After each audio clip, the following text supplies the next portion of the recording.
A Venezuela vive uma escalada no número de protestos de rua, tanto em grandes quanto em pequenos municípios e povoados, segundo informações de ONGs locais que monitoram manifestações.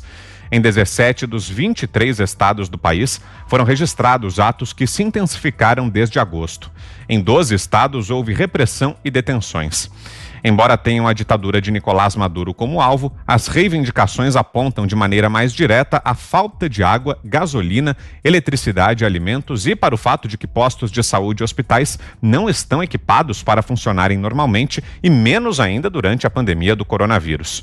Paralelo a isso, a Assembleia Constituinte da Venezuela, chavista, aprovou nesta quinta-feira uma lei que concede ao ditador Nicolás Maduro poderes extraordinários para tomar decisões em matéria econômica, alegando que o instrumento contrabalanceará as sanções estabelecidas pelos Estados Unidos.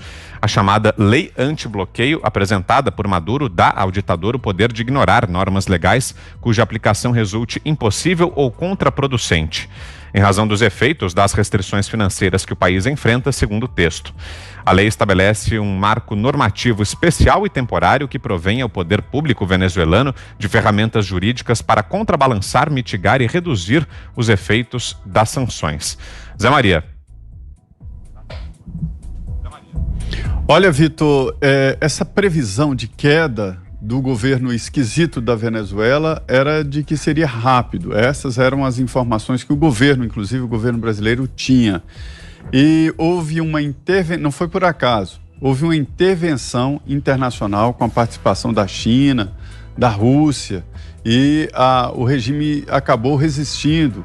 Está pagando mercenários, existem lá milícias que garantem ali esse regime do Nicolás Maduro. E a situação está se deteriorando porque o país não tem capital, não tem como, inclusive tecnologia, para explorar os seus tesouros naturais, viu? As suas riquezas naturais, como o petróleo.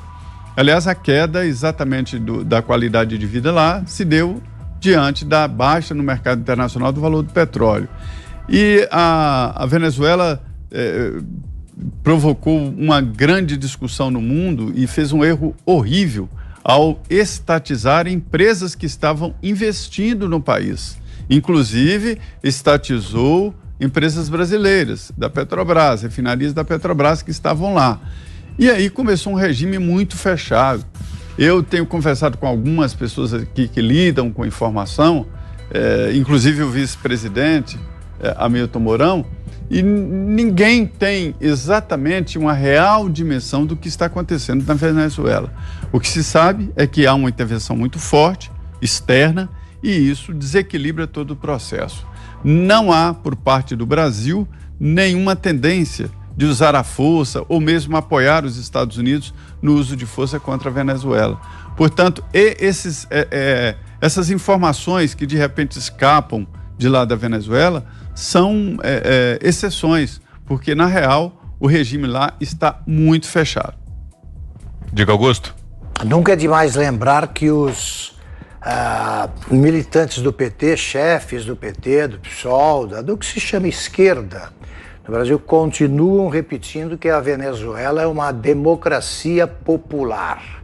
Democracia popular, se você quiser traduzir para a língua de gente, é uma ditadura que tem na chefia um esquerdista. Aí deixa de ser ditadura. Já o Brasil é uma ditadura, embora o presidente tenha sido eleito em eleições democráticas. Essa é a cabeça deles. Pois bem, a Venezuela, a gente vem cantando essa bola, né, Zé? Há muitos meses. A Venezuela está na pior das situações, porque quando esse quadro se desenha, qual é a saída, quais são as opções oferecidas ao tiranete que eles têm lá, que não é presidente, é um tiranete porque também nem chega a ser um ditador, porque não consegue ter força para isso, embora queira sê-lo. Ou ele permanece no poder, esperar até onde for possível, ou ele deixa o país, faz um acordo com a oposição, com a mediação de outras nações, aí ele sai, como aconteceu com frequência na África, ou ele morre lutando, porque pode-se chegar à guerra civil, em última instância, ou ele é preso. Então, um governante que tem de optar pelo, ou tenta ficar de qualquer maneira no poder, como acontece na Síria com as consequências conhecidas, ou isso, ou 3 opções que são muito dramáticas, aí a coisa fica feia, porque você vai ter uma tragédia que vai se estender por algum tempo, um tempo que é interminável para as vítimas e só pode ser resolvido também com pressões internacionais. Só. Os venezuelanos da oposição já não têm meios de enfrentar o exército, que foi aparelhado pelo Maduro, e as milícias que ele armou e que ele sustenta com bons salários. Não é toda a Venezuela que passa fome, não. Esse pessoal no poder não tem nenhum problema de alimentação. O resto faz regime forçado. Fiuza. A Venezuela é o lockdown perfeito, né? Dentro da democracia, o ditador enrustido, né?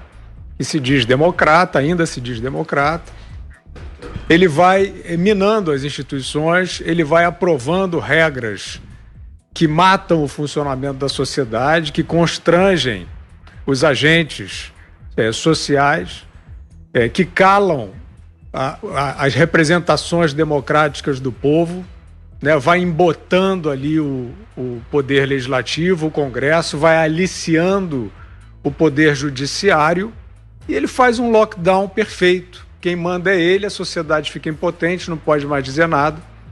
E aí o curioso é que no Brasil a gente está vendo todos esses personagens aí que se dizem progressistas, direitos humanos, etc., que passam a vida inventando história para pedir lá no STF a queixa-crime contra não sei quem, embargo de não sei quem, impeachment de não sei o que lá, não dão um pio sobre essa devastação humanitária na Venezuela, do lado, aqui do lado, eles não veem, não falam. Você imagina a falta que faz para o venezuelano que está justamente trancado num lockdown perfeito do Maduro, né? Porque é isso que acontece, medidas de controle no extremo, né? Como vimos um pouco aqui, né, na pandemia, você começa a não ter os canais. Você procura o Congresso não está, o Congresso está remoto, o Congresso não votou, né? Começa a ficar complicado. É isso que se passa na Venezuela. E você imagina o cidadão venezuelano que precisa do apoio. Claro, eles passaram a fugir do país,